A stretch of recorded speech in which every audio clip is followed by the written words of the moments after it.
artist Haacaaluu Hundeessaa mee maaltu isinitti dhaga'ame? Waa'ee artist Haacaaluu Hundeessaa dubbachuudhaaf xiqqoo ishee humna na irrata.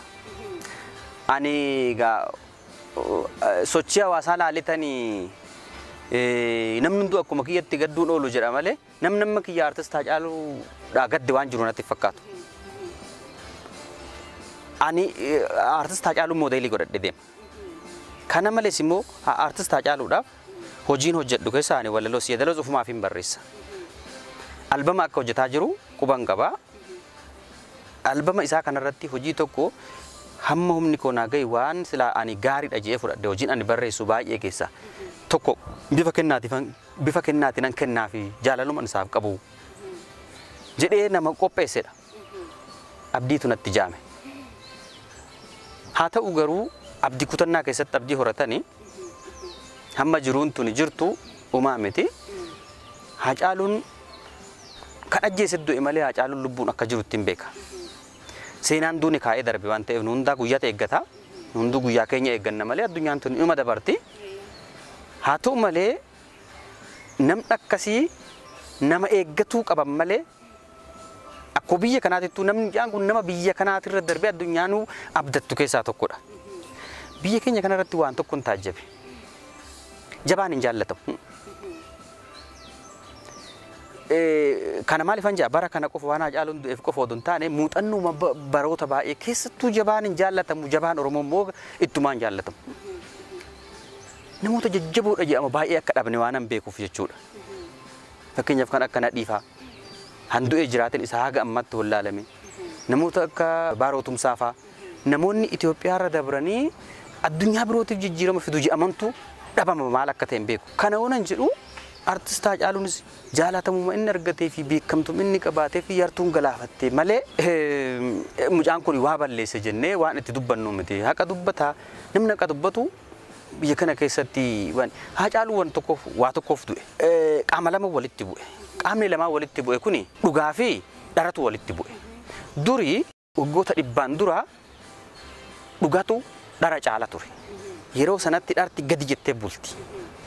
Adeemsa keessa immoo maaltu dhufe waggaa dhibbaa asitti immoo garagaltoo ta'eeti dharri ol baatee dhugaan gadi bu'ee akkuma barbaadetti biyya tana dharti jiraachisaa turte. Amma immoo barris ammas naannessee gadaan garagalchiteeti barri immoo dharrii fi dhugaan wal qixa dhaabbatan dhufe. Dhugaan bokkuu qabatteeti kallacha addatti kaawwatteeti fuuldura dharaa dhaabbatte. Dharri immoo kilaashii waanii guuttateeti fuuldura dhugaa dhaabbate. Sirri kutaan rukuttuutu gidduu kanatti dhufe jechuudha. Dharaaf dhugaatu wal qixa dhaabbate amma. Oduu tokko caalee biyyi kun gara tokkotti gorti. Amma gaa gidduu kanatti dhugaatti bullaa gara jechuu fi nuyi namni dhugaatti bullamoo dharatti bullatu gidduu kanatti walameeti. Dharriif dhugaan immoo obbolaa lamaan. Addunyaan tun cimdiidha. Halkan obboleessa guyyaati. Adiin obboleessa gurraachati. Dubartiin obboleettii dhiiraati. Akkasuma dharri obboleettii dhugaati. Obboleessa kiyyaa rasaasaan rukutinii anasii wayyaa anatti bulii jetti dhugaan. Dharris immoo kilaashuma kanaan si ukkaamsee si bulchaa ati na jalatti bulta malee jechaa jirti. Haa ta'u immoo addunyaan jaarran 21ffaa kuni addunyaa dhugatti loogdu ta'aa jira. Addunyaan dhugatti loogdu dhugaa moosiftee dhara kuffisuudhaaf yaalii gochaa jirti. Kanarraa kan ka'e yoo xiqqaatee meeshaa keessaa kanan qabu rasaasan meeshaa keessaa qabu kana fixeetan si jalatti bula malee kaartaarraa buqqisee lafan kaa'uu jetti dharti. Dhugaan immoo rasaasuma kanaa seeraa alan balleessine diinan eegganna malee ani phati waliin lollu koottuu bokkuu fi kallachi dhimma duudhaa waaqeffannaa wal qabatu waaqaan si qabee jechuudha. Kallachiif caaccuu dhimma waaqeffannaatiin wal qabatu. Bokkuun garuu dhimma bulchiinsa demokraasii ibsuudha. Ulee ulfinaatii jechuudha. Ulee seeratii jechuudha. Bokkuun seera malee kadhannaaf hin ta'u. Kallachi garuu kadhannaaf oola. Caaccuunis kadhannaaf oola. Faallaa kanaan siiqqanis ulee kabajaati. Caaccuun immoo sirna waaqeffannaa keessatti gahee qabaa jechuudha. Caaccuun saala dubartii uffatee dubartii bakka bu'a. Kallachi saala dhiiraa qabatee dhiira bakka bu'a. dhiiraaf dubartiin akkaataa itti waaqa kadhataniin mallattoo kanaan itti ibsatanii jechuudha. Kanaaf gaa ani bokkuu qabatee kan haati siiqqees qabattee caaccus qabattee bokkicha kana wajjin bokkuu jira jechuun haadha siiqqettu jira jechuudha karaa biraa. Akkasiin nama kana addunyaa tana sossobaa jiru dhartis immoo faallaa kanaan akka nama sinjee kan amma gidduu kanatti namnis araara dheessee micaan mararaan kunis gidduu kanatti tana gidduu bu'ee nyaatamee jechuudha. Kanaaf gaa dhugaa Haacaaluu waaqni hin gatinii ayyaanni abbaa Oromoo dhugaasaa haa barbaadu hangubata keenya dhugaa isaa galchee nu haa qabbaneessu malee waanan jedhu waan biraa waanan hin qabneef dubbii Haacaaluu ibsuun na rakkisa. Sirba kee keessaa yaa biyyoo kan jedhu mee nuuf. Akkuma duratti jedhee kan duratti seenaa Odaa Nabeerraa cita gara sirnichi asii citu achiin citu jedhanii seera asitti waraabamu sana madda walaabuu yookiin Odaa roobaa dhaqanii bakka itti waraabbatanii gaafa galan jecha kana jedhanii achii waraabbannee galle jechuu ibsuudha. Gaafa jedhan sirni gadaa tuulamaa keessaa jiilli amma oriijinaalitii gadaa yookiin immoo isa ganamaa sana kan harkaa qaba jedhameefu sababa achi deemee bakka sanitti dhokfatee hambifatee harkaa qaba. Warri tuulamni biraa immoo xiqqooshee harkallee jiraattu haga barbaachisu sana kan harkaa laafteef kanaaf jedha. Kun immoo waggaa 40 booda gadattiin deebitee galte. Waggaa 40 ilmaatitti naannooftee kan asii citte sun akka deebitu godhamee jechuudha Odaa Nabeetti. Gaafa kana immoo yaa biyyoo yaa biyya Odaa Nabee seeroo seera fammanaa bahee jedhan. Yaa biyyoo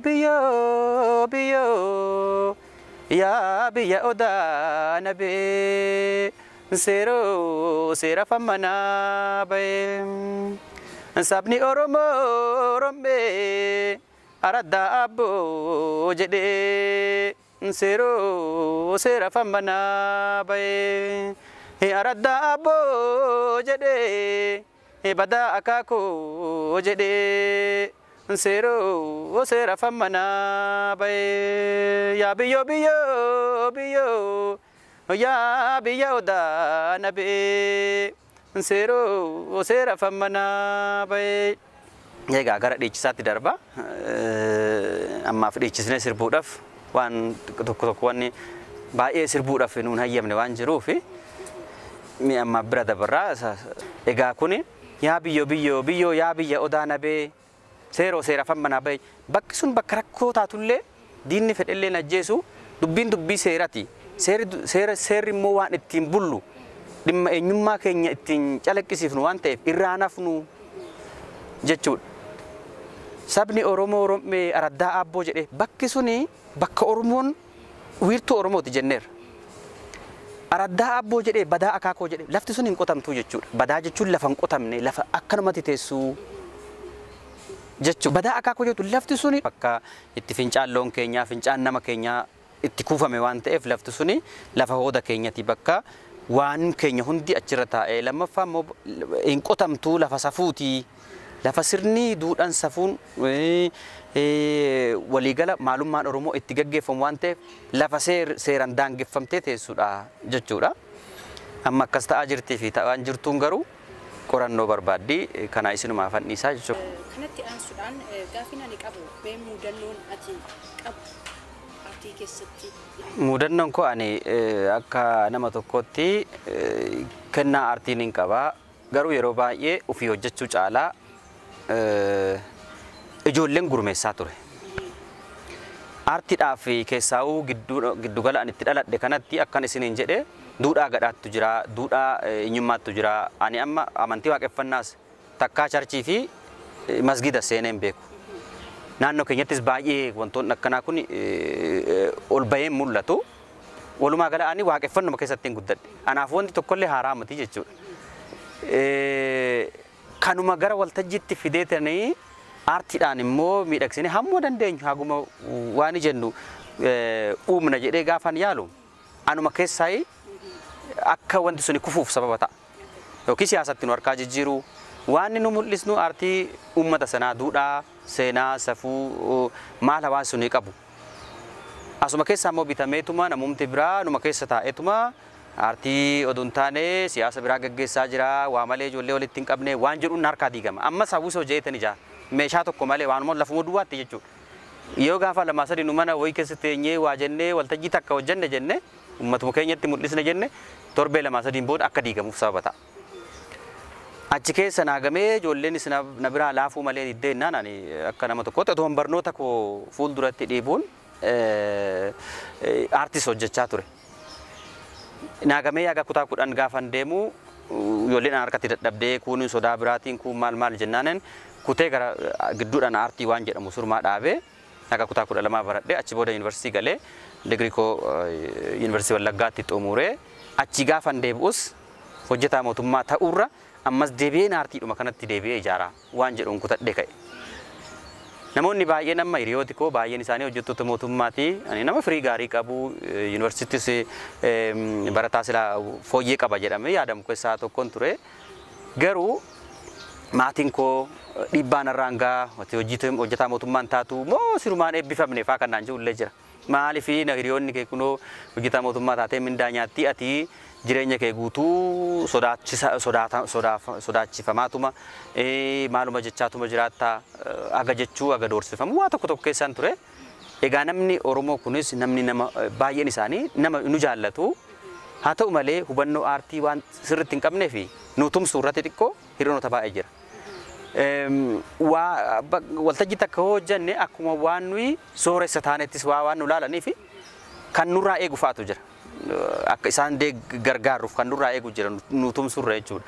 Kanaaf chaalenjii yookaan immoo qormaata baay'ee keessa darbeeni suutuma suutaan sirboota waan dhinyaaru san ammas deebi'ee ijaaran ammas furmaanni dhabamee anuma harkaa diigamanii jennaan dhuunfaa kiyyaan keessaa fottoqee anumti yoonan sirbee mee kanan tiyooriidhaan yookaan immoo yaadan itti himu kana hoonan immoo ofii gara waltajjiitti dhufee waltajjiirraa ani miidiyaadhaan mul'adhee maaloon jedhe immoo deebi'anii ijaaramuu laata jedheen gara waltajjiitti dhufee gara miidiyaatti gaafan dhufu keessaa sirbii Odaa Roobaa kun kiliippiidhaan yookaan viidiyoo suur-sagaleedhaan gaafan hojjedhu beekamtii gaarii argachuudhaan namoonni gurguddoon silaa tumsa nuu godhan illee mul'ataa gaafa dhufanii amma deebi'ee ijoollee sana walitti qaba. Ijoolleen garuu homaa gana mara amma ani barbaadu san socho'uu waan deddeef suutuma suutaan keessaa wanni jedhee haala kanaanan gaa bu'aa baay'ee akkasii keessa darbee wanni jedhe gaa mudannoon as keessatti nu mudatu yeroo simmintoorra rafnee bullutu ture istuudiyoo keessatti yeroo itti maallaqa dhabnee istuudiyoon tokko immoo kanaa gadi siin hojjedhu kanaa ol malee yeroo itti jedhamtee istuudiyoo sana dhiiste immoo istuudiyuma hamma ati siin jettu sanatti kwalitii yookaan immoo qulqullina waan sanii gadi bu'aa bakka ta'etti yeroo ati hojjettu jira. Yeroo itti immoo istuudiyoo maa'uu birruma baastuun dhabde kiisii keetis tiraanspoortiis maalis fittee rakkoo akkasiitiif saaxilamtee yeroo irraa turtee immoo waan har'a gallakkisuu qabdu waggaa tokko faatu itti turtee wanni jettu jira. Kana gaa amma akkuma namni dubbii qabsooti lafumaa kaateetuma waanuma jiru rakkinuma hunda yoo himatte duubumatti deebitaa miiluma keetti tuqama waan ta'eef tan hunda dandeenya obsineetuma gaa hamma dandeettii keenya hamma waan gumaachuu dandeenyu hamma humni keenya nu hayyameen dhiibnee har'aan geenye kuni akka mudannoo kiyyaatti ni himadha. Tole kaa dhumarrame gaafiin koo dhalootaan waan hin jedhu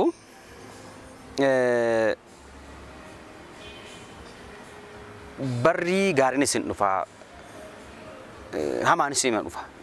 Barri baay'een gaarii ta'e barri tokko hamaa ta'ee ni dhufa. Oromoon akka duudhaa isaatiitti hamaa dhufes hamaadha jedheen dubbatu. Jechumaan jecha safuutiin fanqaleetuma falumaa fi fanqalaan bira dabarsa. Irra guddaa Oromoon kana gochuudhaaf tokkummaan immoo utubaa waa hundaati. Hubannoon immoo nu barbaachisa jechuu barbaadetan. Giddugalummaan keenya siyaasarra caalaa Oromummaa odoo ta'ee filatama. Oromummaa keessa wanni ba'u wanti hundi gaarii ta'a jee waan ayyaaduuf. Kallattiidhaan lagaan kutaan waldaangessuurra amantiidhaan gosaan waldaangessuurra Oromummaa jecha jettu. Oromummaan Oromoon hundee kana muka guddicha kanaa jechuudha. Dameen jiran sun immoo haafa mukkeen kanaati jechuudha. Kana jechuun gaa maal jechuudha? Yoo jirmi kun murame dameen bu'aan qabu jechaadha. Firiin godhatu lubbuun jiraachuu hin danda'u jechuudha. Kanaaf Oromummaa tana hundee si jabeessine yoo qabne duudhaa safuu fi maalummaa Oromoo yoo jabeessine kan muslima ta'e akka muslimaatti amantaa ofii jabeeffatee duudhaan garuu eenyummaadha dhiiga namaa keessa jirti. Dhiqatanii ofirraa baasuu hin danda'ani. Waan Oromoo ijaartu akka ofitti fudhatu. Kiristaanni Ortodoksii haa ta'uu Protestaantiin yookiin immoo amantiiwwan garaagaraa maqaa kiristaanaatiin jiran isaanis amantaa ofii kan laphee ofii godhatanii eenyummaa irratti garuu dubbiin eenyummaa dubbii eenyummaati. Dubbii dhiigaaf lafeeti.